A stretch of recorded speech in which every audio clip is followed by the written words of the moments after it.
ഏവർക്കും അഡ്ഹോക്ക് ലേണിംഗിലേക്ക് സ്വാഗതം. ഇതാ നമ്മൾ കാത്തിരുന്ന ഒരു പരീക്ഷയുടെ ഡേറ്റിംഗ് അടുത്തുകൊണ്ടിരിക്കുകയാണ്. ഏതാണ് പരീക്ഷ? സെക്രട്ടേറിയറ്റ് അസിസ്റ്റന്റ് അല്ലെ. മെയ് മാസം 24-ാം തീയതി അതിന്റെ ആദ്യ സ്റ്റേജ് പരീക്ഷ നടക്കാൻ പോവുകയാണ്.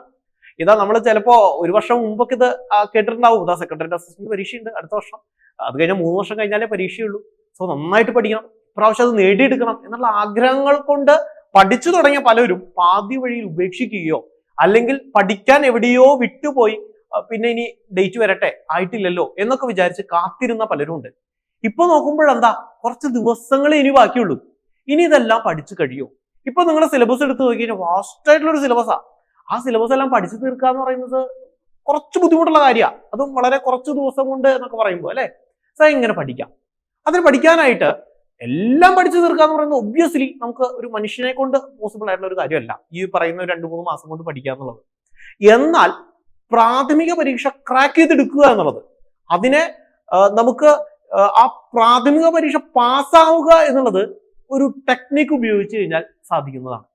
അതിന് ഏത് ടെക്നിക്ക് ഉപയോഗിക്കണം? വളരെ കൃത്യമായിട്ട് ജഡ്ജ് ചെയ്യണം സിലബസിനെ നോക്കിയിട്ട്. സിലബസിൽ ഏത് ഭാഗമാണ് മാർക്ക് സ്കോറിംഗ് ഭാഗം, ഏത് ഭാഗം പഠിച്ചാൽ എനിക്ക് പെട്ടെന്ന് പഠിച്ചു തീർക്കാനും മാർക്ക് സ്കോർ ചെയ്യാനും സാധിക്കും, എങ്ങനെ അത് പാസ്സാക്കി എടുക്കാൻ പറ്റും, എങ്ങനെ ഈ പറയുന്ന ദിവസങ്ങൾ കൊണ്ട് അത് ടൈം ടേബിൾ സെറ്റ് ചെയ്തെടുക്കാൻ പറ്റും എന്നുള്ളതാണ് നിങ്ങൾ ഡിസ്കസ് ചെയ്യേണ്ടത്. അതിനായിട്ട് അഡ്ഹോക്ക് ലേണിംഗ് ചെയ്യുന്നത് എന്താ? ഞങ്ങളുടെ ഇത്രയും നാളത്തെ എക്സ്പീരിയൻസ് വെച്ചുകൊണ്ട് നമ്മൾ കൃത്യമായിട്ട് സിലബസിനെ ജഡ്ജ് ചെയ്തുകൊണ്ട് ഒരു കോഴ്സ് തയ്യാറാക്കിയിട്ടുണ്ട്. 60 ദിവസം കൊണ്ട് നമ്മൾ ഈ സിലബസിനെ പ്രിലിംസ് പാസ്സാവുന്നതിന് വേണ്ടതെല്ലാം തന്നെ നിങ്ങൾക്ക് തരികയാണ്. അതെങ്ങനെയാണ് ചെയ്യുന്നത്?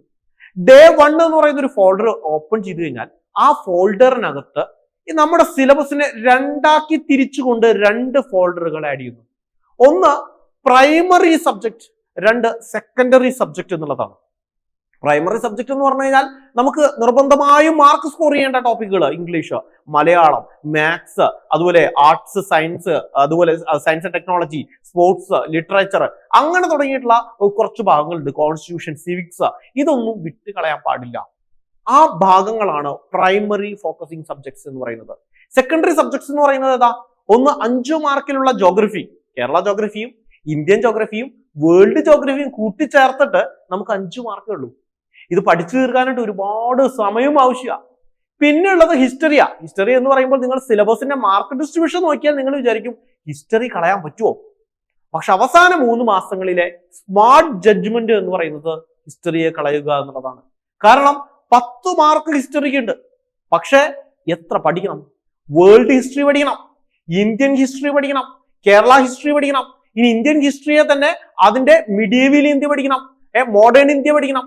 മാത്രമല്ല സ്വാതന്ത്ര്യ സമര കാലഘട്ടങ്ങൾ, ഇന്ത്യൻ നാഷണൽ കോൺഗ്രസുമായി ബന്ധപ്പെട്ട വിഷയങ്ങൾ, ഇനി റിനൈസൻസ് അല്ലെ നവോത്ഥാനവുമായി ബന്ധപ്പെട്ട വിഷയങ്ങൾ, ഇതെല്ലാം നമുക്ക് പഠിക്കണം. ആഫ്റ്റർ ഇൻഡിപെൻഡൻസും പഠിക്കണം, ഇന്ത്യ ആഫ്റ്റർ ഇൻഡിപെൻഡൻസും പഠിക്കണം. ഇതെല്ലാം കൂട്ടിച്ചേർത്ത്, അത് മാത്രമല്ല കേരള ഹിസ്റ്ററിയും ഇതേ അവസ്ഥ തന്നെ. കേരള ഹിസ്റ്ററിയിലെ യൂറോപ്യന്മാരുടെ ആഗമനം മുതൽ കേരള ചരിത്രവുമായി ബന്ധപ്പെട്ട നവോത്ഥാന നായകർ ഉൾപ്പെടെ അവരുടെ പുസ്തകങ്ങൾ ഉൾപ്പെടെ അങ്ങനെ തുടങ്ങി വാസ്റ്റായി കിടക്കുന്ന ഒരു ഭാഗം. അതിനുവേണ്ടി 10 മാർക്ക് എന്ന് പറഞ്ഞാൽ ഒരുപക്ഷെ 3 മാസം ഇതിനു വേണ്ടി തന്നെ നിങ്ങൾ ചെലവഴിക്കേണ്ടി വരും. അപ്പോ ജോഗ്രഫിയും ഹിസ്റ്ററിയും നമ്മൾ സെക്കൻഡറി സബ്ജക്റ്റ് ആക്കി വെച്ചുകൊണ്ട്, എന്നാൽ ആ ക്ലാസ് തരാതിരിക്കുന്നില്ല, നിങ്ങൾക്ക് പൂർണ്ണ സമയം ഇതിനു വേണ്ടി പ്രിപ്പയർ ചെയ്യാൻ പറ്റുമെങ്കിൽ അതും നിങ്ങൾക്ക് പഠിക്കാനുള്ള ഗ്യാപ്പ് കിട്ടുന്ന തരത്തിൽ നിങ്ങൾക്ക് എന്ത് ചെയ്യാം, സമയം കണ്ടുപിടിക്കാം. നിങ്ങൾ ഓൾറെഡി പഠിച്ച ഒരുവിധമായിട്ടുള്ള ഒരാളാണെങ്കിൽ റിവിഷന് വേണ്ടി ഇപ്പോ നിങ്ങൾ ചിലപ്പോൾ പല കോഴ്സുകളും പല അക്കാദമികളുടെയും പല കോഴ്സുകളും എടുത്തിട്ടുള്ളവരായിരിക്കാം. അവസാന 3 മാസത്തിൽ പെട്ടെന്ന് റിവൈസ് ചെയ്ത് തീർക്കണം എന്നുള്ളവർക്കും എന്ത് ചെയ്യാം, ഇത് സ്പീഡിൽ ഓടിച്ച് നിങ്ങൾക്ക് കണ്ടു തീർക്കാനായിട്ട് സാധിക്കും. അല്ലാതെ ഫ്രഷർ ആയിട്ടുള്ള ഒരാൾക്ക് ഹിസ്റ്ററിയും ജോഗ്രഫി ഇപ്പോൾ പഠിക്കുക എന്ന് പറയുന്നത് ഒരു മണ്ടൻ പ്ലാൻ ആയിട്ടേ ഞാൻ പറയുള്ളൂ. അപ്പൊ ബാക്കിയുള്ള 85 മാർക്ക് ഉണ്ട്. ഈ 85 മാർക്കിലെ ഫോക്കസ് ചെയ്യാം. അപ്പൊ നമ്മൾ ഡേ 1 നമ്മൾ എന്തായിട്ട് തിരിച്ചു? 2ആയിട്ട് തിരിച്ചു. പ്രൈമറി സബ്ജക്റ്റുകളും സെക്കൻഡറി സബ്ജക്റ്റും.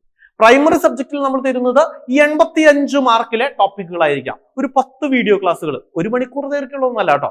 1 മണിക്കൂറിനാണെങ്കിൽ 10 മണിക്കൂർ അവിടെ തന്നെ പോയില്ലേ. ഇത് 20 to 30 മിനിറ്റ് ദൈർഘ്യമുള്ള 10 ക്ലാസ്സുകൾ. അത് പഠിച്ചു തീർക്കാൻ ഒരു 5 മണിക്കൂർ മതി.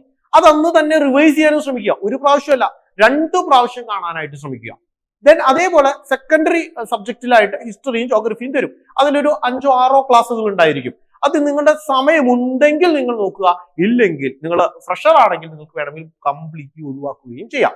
അപ്പൊ അങ്ങനെ 60 ദിവസങ്ങൾ ഇടയിൽ റിവൈസ് ചെയ്യാൻ സമയങ്ങളില്ല. ഇനി അങ്ങോട്ട് നമുക്ക് ഇടയ്ക്കിടയ്ക്ക് 5 ദിവസം പഠിച്ച് 6ാമത്തെ ദിവസം റിവൈസ് ചെയ്യുക, അതൊക്കെയാണ് ശരിയായിട്ടുള്ള പ്ലാൻ. അതാണ് നമ്മൾ എപ്പോഴും അഡ്ഹോക്ക് ലേണിംഗിനകത്ത് സാധാരണ കോഴ്സുകളിൽ കൊടുക്കുന്നത്. പക്ഷെ ഈ ഒരു സമയത്ത് അങ്ങനെ പഠിക്കാൻ നമുക്ക് സമയമില്ല. അതുകൊണ്ടാണ് ഞാൻ പറയുന്നത് ഡെയിലി പഠിക്കുന്നത് അന്ന് തന്നെ റിവൈസ് ചെയ്യുക, ഡെയിലി റിവിഷൻ. ഒരു 60 ദിവസം കൊണ്ട് നിങ്ങൾക്ക് പഠിക്കാമെങ്കിൽ നിങ്ങൾ സ്റ്റേജ് 1ൽ പെടുന്ന ആളാണെങ്കിൽ കുറച്ച് ദിവസം കൂടി നിങ്ങൾക്ക് റിവൈസ് ചെയ്യാൻ സമയം കിട്ടും. അത് ആ സമയം നോക്കി നിങ്ങൾ റിവൈസ് ചെയ്യാം. ഇനി 2ാമത്തെ സ്റ്റേജും 3ാമത്തെ സ്റ്റേജും ഒക്കെയാണ് നിങ്ങളുടെ പ്രാഥമിക പരീക്ഷ നിങ്ങൾ ഉൾപ്പെട്ടിട്ടുള്ളെങ്കിൽ നിങ്ങൾ രക്ഷപ്പെട്ടു. ഇനിയും കുറച്ച് ദിവസങ്ങൾ റിവൈസ് ചെയ്യാൻ കിട്ടും നിങ്ങൾക്ക്. ഓക്കെ, സോ അത് depending on your exam date. പക്ഷെ എങ്കിൽ കൂടി നിങ്ങൾ എന്ത് ചെയ്യുക, something is better than nothing അല്ലെ. നമ്മൾ പലപ്പോഴും വിചാരിക്കും നമ്മൾ ഒന്നും പഠിക്കാതെ ഇരുന്ന് നമ്മൾ അവസാന സമയത്ത് കുറച്ച് ഭാഗങ്ങൾ മാത്രം നോക്കി പോകുന്നതിനേക്കാൾ എത്രയോ നല്ലതാണ് സിസ്റ്റമാറ്റിക് ആയിട്ട് കുറച്ചധികം ക്ലാസ്സുകൾ, കുറച്ചധികം ടോപ്പിക്കുകൾ മനസ്സിലാക്കി പോകുന്നത്. ഇവിടെ ഈ പ്രൈമറി സബ്ജക്റ്റും സെക്കൻഡറി സബ്ജക്റ്റും എന്നുള്ള നിലയിൽ കംപ്ലീറ്റ് സിലബസ് നമ്മൾ കവർ ചെയ്യുന്നുണ്ട്. ഡിഗ്രി ലെവൽ പ്രിലിംസിന് വേണ്ട കംപ്ലീറ്റ് സിലബസ് കവർ ചെയ്യാണ്. ഇനി അപ് ടു യു, നിങ്ങൾക്ക് തീരുമാനിക്കാം എത്രത്തോളം പഠിക്കണം. 10 ക്ലാസ്സുകളിൽ 5 എണ്ണമാണോ പഠിക്കാൻ പറ്റുക? 5 എണ്ണം പഠിച്ച് റിവൈസ് ചെയ്യാനാണോ തോന്നുന്നത്? അതോ 10ൽ 10ഉം പഠിച്ച് 10ഉം റിവൈസ് ചെയ്യണോ? അതോ അതും കൂടാതെ സെക്കൻഡറി സബ്ജക്റ്റ് ആയിട്ടുള്ള ഹിസ്റ്ററിയും ജോഗ്രഫിയും പഠിക്കണോ? ഇതെല്ലാം നിങ്ങളുടെ തീരുമാനങ്ങളാണ്. നിങ്ങൾക്കാണ് ജോലി വേണ്ടത്.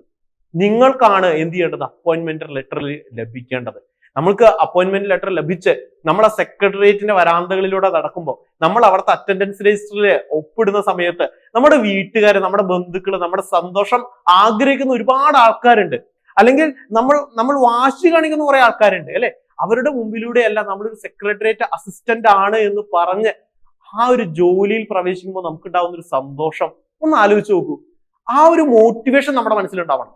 അല്ലാതെ നമുക്ക് എന്തെങ്കിലും ആവട്ടെ, കിട്ടി പോയാ പോയി എന്ന് വിചാരിച്ച് പഠിക്കാതെ once in a life time എന്നുള്ള രീതിയിൽ നമ്മുടെ ജീവിതത്തിൽ ഒരിക്കൽ മാത്രം സംഭവിക്കുന്ന ഒരു വിജയം എന്നുള്ള രീതിയിൽ ഇതിനെ കണ്ട് ഇത് കിട്ടിയാൽ നിങ്ങളുടെ ജീവിതം മുഴുവൻ മാറി മറിയും എന്നുള്ള തോന്നലോടുകൂടി വരുന്ന കുറച്ച് ദിവസങ്ങൾ നമ്മുടെ വിധി എഴുതുന്നു, നമ്മുടെ ജീവിതത്തിന്റെ ചരിത്രം എഴുതാൻ പോകുന്നത് ഇനിയുള്ള കുറച്ച് ദിവസങ്ങളാണ് എന്ന ഒരു ദൃഢനിശ്ചയത്തോടു കൂടി നിങ്ങൾ പഠിക്കുകയാണെങ്കിൽ ഉറപ്പായിട്ട് നിങ്ങൾക്ക് സക്സസിൽ എത്താൻ പറ്റും. അഡ്വോക്ക് ലേണിംഗിനകത്ത് ഈ ഒരു കോഴ്സ് എന്ന് പറയുന്നത് 999 രൂപ മാത്രം കൊടുത്തുകൊണ്ട് നിങ്ങൾക്ക് ചേരാവുന്നതാണ്. അപ് ടു എക്സാം സ്റ്റേജ് 1 വരെയല്ല, സ്റ്റേജ് 2 ആയിട്ട് സ്റ്റേജ് 3 ആയിക്കോട്ടെ, ഏത് സ്റ്റേജാണോ അവസാനം വരുന്നത് അതുവരെ നിങ്ങൾക്ക് ഈ ഒരു കോഴ്സ് നിങ്ങൾക്ക് ആക്സസ് ചെയ്യാം. മാത്രമല്ല ഇത് കൂടാതെ നിങ്ങൾക്ക് previous year degree level question പേപ്പറിന്റെ ഡിസ്കഷൻ ക്ലാസ്സസ് നിങ്ങൾക്ക് തരും. അതോടൊപ്പം തന്നെ 20ഓളം മോഡൽ എക്സാമുകൾ, മാതൃകാ പരീക്ഷകൾ ചെയ്ത് പഠിക്കാം.